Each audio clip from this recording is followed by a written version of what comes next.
Welcome back to another technical deep dive here in the debug zone.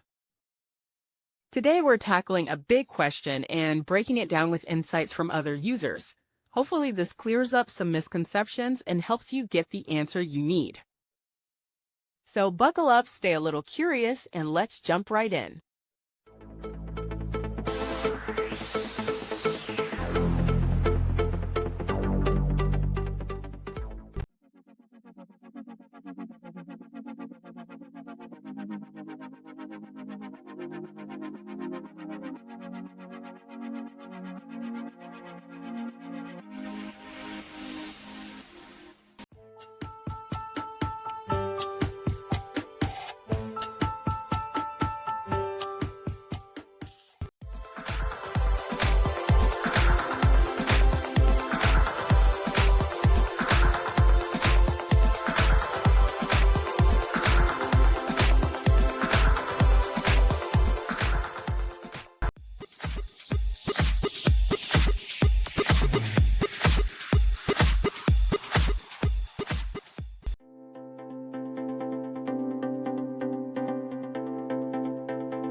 And that's a wrap.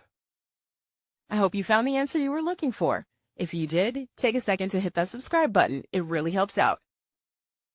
And let me know in the comments which solution worked best for you. See you next time in the debug zone.